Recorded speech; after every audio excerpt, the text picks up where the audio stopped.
I love the Skytrain. It's fast, it's reliable, it's convenient, and soon it could be coming to a neighborhood near you.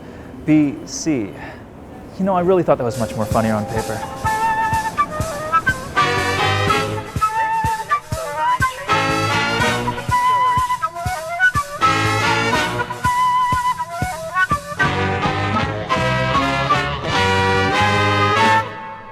If you're taking transit to UBC from basically any city east of Vancouver, you'll most likely end up on this bus, the 99B line. There are a few others, but anyways, having all this traffic funneled into this one bus route means the 99B line is really busy, and depending on the time of the day, it's outright chaotic.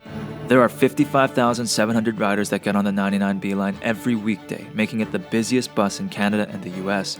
During peak hours, a 99B line goes down West Broadway every 4 minutes, and even that can't seem to keep up with the demand.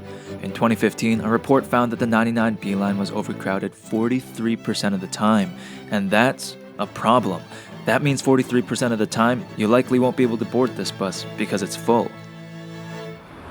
With that in mind, what many have concluded is that the 99B line needs to be replaced with a Skytrain route to UBC, and the potential benefits are very compelling.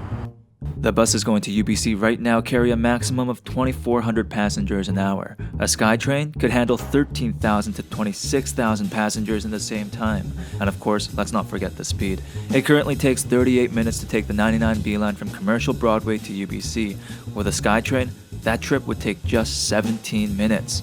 Holy cow. And there's good news. It's happening.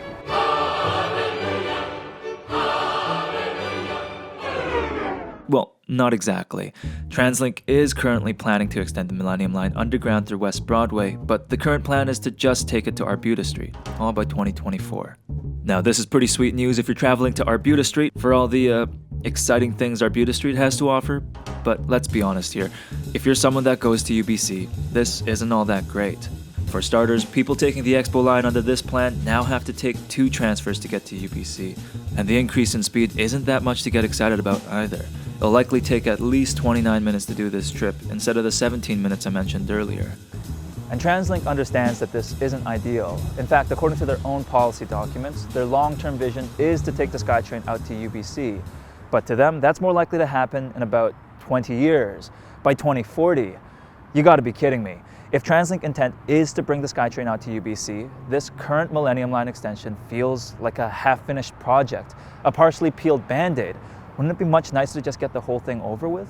Well, before I sink my teeth into that issue, I'd like to first sink my teeth into something much more enjoyable and delicious, which is basically anything on the menu at the Chef Sushi. Located off the Fraser Highway in Langley, the Chef Sushi is a true gem, offering amazing Japanese cuisine at very reasonable prices. Exhibit A, this almost too pretty to eat lobster roll, or the land use planner's dream meal, the bento box. That's a zoning joke, I think. So anyways, if you're looking for some great sushi, look no further. The Chef Sushi has you covered. Okay, so why isn't the Skytrain going all the way out to UBC? Well, the answer most people will tell you is that it's a money issue. And it's a fair point. A Skytrain to UBC would cost $3 billion to build, and after certain referendums didn't get passed, yeah, that probably wasn't going to happen. The current plan to Arbutus Street is a relative bargain, just $2 billion. But I think the truth of the matter is that it's a bit more complicated than that. It's not so much a money issue as it is a priorities issue. TransLink hasn't said much publicly regarding their decision, but this engagement report from 2013 offers us some clues.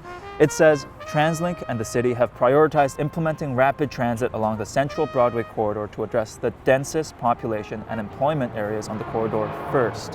What does that mean? Well, as it turns out, UBC actually isn't the main destination on the 99B line.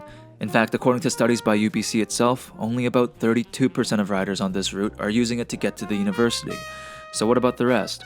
Well, they're going to destinations in between, like Main Street, Cambie Street, Granville Street, or the Vancouver General Hospital. All places that will now be connected to the Millennium Line. And with that, you realize that this Millennium Line extension isn't really about helping people get to UBC at all. It's about doing one thing: getting rid of overcrowding on the 99B line. And according to the numbers, this extension will do exactly that. I think there's a lot of room for debate on whether TransLink does have its priorities straight with this project. Perhaps the students and staff at UBC do deserve more from our transit investments. But what's very clear to me is that TransLink is stopping the SkyTrain at Arbutus Street, not because they want to, but because they can definitely afford to. All right. Okay, so as I was just about to finish editing this video, a friend of mine sent me this news article. Basically, it seems like UBC might be willing to pay for the rest of that Millennium Line extension. So, things just got a lot more interesting, and I hope you stay tuned.